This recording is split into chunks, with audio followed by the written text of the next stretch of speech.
اللہ اللہ اللہ اللہ اللہ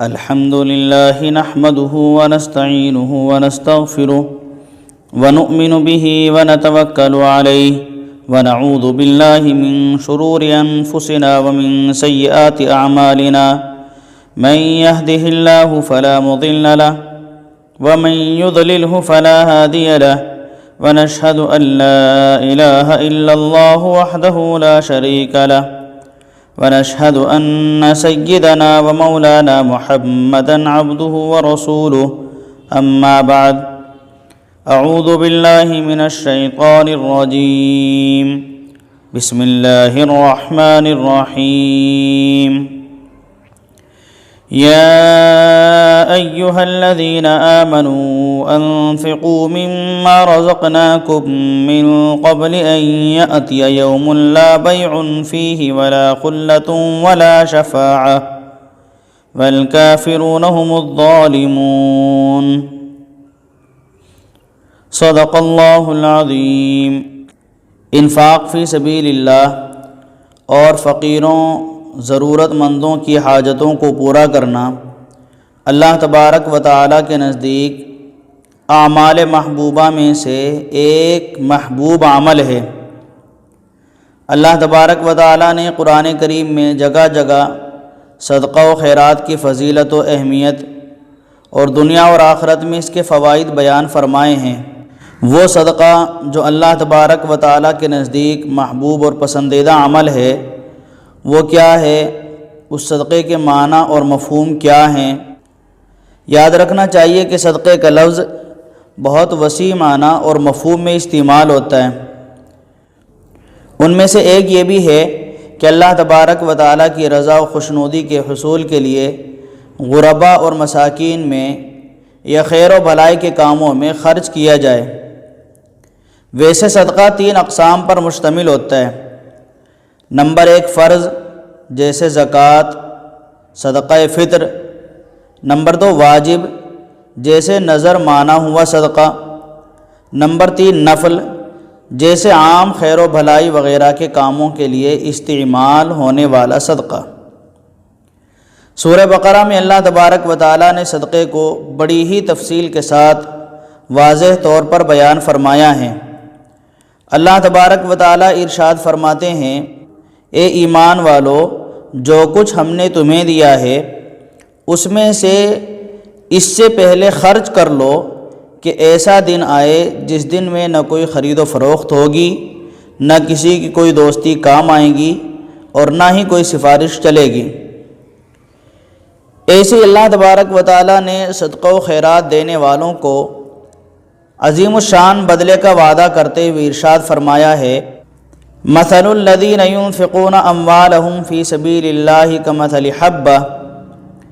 کمثل حبۃ انبتت 7 سنابل فی کل سنبلۃ 100 حبۃ واللہ یضاعف لمن یشاء واللہ واسع علیم۔ جو لوگ اپنا مال خدا کی راہ میں خرچ کرتے ہیں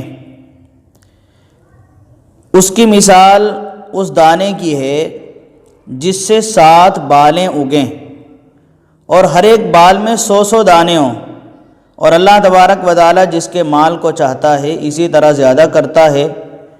اللہ بڑی وسعت والا اور سب کچھ جاننے والا ہے۔ اس آیت میں اللہ رب العزت نے صدقہ اور خیرات جیسے انفاق فی سبیل اللہ کی مثال ایک ایسے دانے سے دی ہے جس کی 7 بالیاں ہوں اور ہر بالی میں 100 دانے۔ یہاں پر 7 بالیوں سے مراد 7 گنا اجر ہے، اور ہر نیکی کا اسلامی اصول یہ ہے کہ اس کا اجر 10 گنا ملے گا، جیسا کہ اللہ تبارک و تعالی ارشاد فرماتے ہیں، من جاء بالحسنۃ فلہ 10 امثالھا، یعنی جو کوئی ایک نیکی کرے گا اس کو 10 گنا اجر ملے گا۔ تو جو شخص اللہ تبارک و تعالیٰ کی رضامندی کے لیے اپنا مال خرچ کرے تو اس کو کم از کم 700 گنا اجر ملے گا، اور جس کو چاہے اللہ تبارک و تعالیٰ بے شمار اجر سے نواز دے۔ اسی طرح جو لوگ اللہ تبارک و تعالیٰ کی راہ میں خرچ کرتے ہیں اور انفاق فی سبیل اللہ کے ذریعے سے اپنی آخرت کی کھیتی بوتے ہیں تو اللہ تبارک و تعالیٰ ان کی کھیتی کئی گنا بڑھا دیتے ہیں، جیسا کہ دانے کی مثال بیان فرمانے کے بعد اللہ تبارک و تعالیٰ کا ارشاد ہے واللہ یضاعف لمن یشاء واللہ سمیع علیم، یعنی اللہ جس کے مال کو چاہتا ہے زیادہ کرتا ہے، وہ بڑی وسعت والا اور سب کچھ جاننے والا ہے۔ مسند احمد کی ایک روایت میں ہے کہ رسول اللہ صلی اللہ علیہ وسلم نے ارشاد فرمایا جو شخص اپنی بچی ہوئی چیز اللہ کے راستے میں خرچ کر دیتا ہے اسے 700 گنا ثواب ملتا ہے۔ مسند احمد کی ایک اور روایت میں ہے کہ ایک شخص نے نکیل والی اونٹنی خیرات کی تو آپ صلی اللہ علیہ وسلم نے فرمایا یہ شخص قیامت کے دن 700 نکیل والی اونٹنیاں پائے گا، تو صدقے کا ثواب کئی گنا زیادہ ملتا ہے۔ لیکن یاد رکھنا چاہیے کہ صدقہ و خیرات کا اجر انہی لوگوں کو ملے گا جو سچے دل اور نیک نیتی سے صرف اللہ کی رضا اور خوشنودی کے لیے صدقہ کرتے ہوں۔ ریاکاری کے لیے صدقہ کرنے والوں کو صدقے کا کوئی اجر نہیں ملتا۔ اللہ تبارک و تعالیٰ نے ریاکاری کے طور پر صدقہ کرنے والوں کی مثال ایک ایسے صاف ستھرے اور چکنے پتھر سے دی ہے جس پر مٹی اور دھول جمی ہوئی ہو، پھر زوردار بارش برسے تو جو بھی مٹی پتھر پر ہو سب بہہ جائے۔ ریاکاروں کے انفاق کا حال بھی اسی طرح ہوگا کہ بظاہر انفاق اور اللہ کی راہ میں خرچ کرنا تو نظر آئے گا لیکن ثواب سے عاری ہوگا، ثواب کچھ بھی نہیں ملے گا۔ یعنی جس طرح پتھر پر مٹی نظر آئے گی لیکن جیسے ہی بارش ہوگی تو وہ مٹی بھی جاتی رہے گی، اسی طرح ریاکاری کرنے سے اس کے صدقے کا ثواب جاتا رہے گا، اور جب وہ اللہ تبارک و تعالیٰ کے پاس پہنچے گا تو اس کا کوئی اجر وہاں نہیں ملے گا۔ اللہ تبارک و تعالیٰ کی راہ میں دکھاوے کے لیے خرچ کرنا کوئی حیثیت نہیں رکھتا، اور نہ ہی وہ لوگ اللہ کے یہاں کسی اجر و ثواب کے مستحق ہوتے ہیں۔ انفاق فی سبیل اللہ کی بہترین مثالیں نبی کریم صلی اللہ علیہ وسلم اور خلفائے راشدین کے دور میں بھی مل جائیں گی۔ یاد کیجئے وہ وقت جب نبی کریم صلی اللہ علیہ وسلم اور صحابہ کرام نے مکے سے مدینے کی جانب ہجرت فرمائی تو صحابہ کرام کے پاس ایمان کے عظیم دولت کے علاوہ اور کچھ نہیں تھا۔ مال و دولت کے اعتبار سے وہ بالکل غریب تھے، مگر مدینے والوں نے آگے بڑھ کر جس طرح ان کو مال و دولت اور جائیداد و نوکری عطا فرمائی اور اپنی وراثت میں ان کو وارث بنایا، وہ خود اپنی مثال آپ ہے۔ یہاں یہ سوال پیدا ہوتا ہے کہ کیا صدقہ کرنے کے لیے مال کا ہونا ضروری ہے یا بغیر مال کے بھی صدقہ کیا جا سکتا ہے؟ کیا وہ لوگ جن کے پاس مال و دولت نہیں ہے وہ صدقے کے ثواب سے محروم ہو جائیں گے؟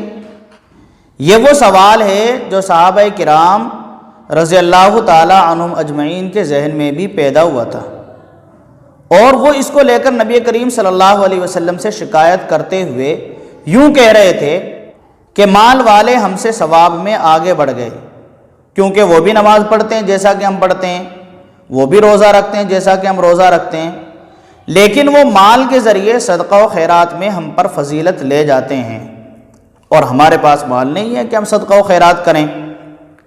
تب آپ صلی اللہ علیہ وسلم نے انہیں تسلی دیتے ہوئے ارشاد فرمایا کہ سبحان اللہ کہنا بھی صدقہ ہے، بھلائی کا حکم دینا اور برائی سے روکنا بھی صدقہ ہے، کسی کو سواری پر سامان اٹھا کر دینا بھی صدقہ ہے، غرض ہر بھلائی صدقہ ہے۔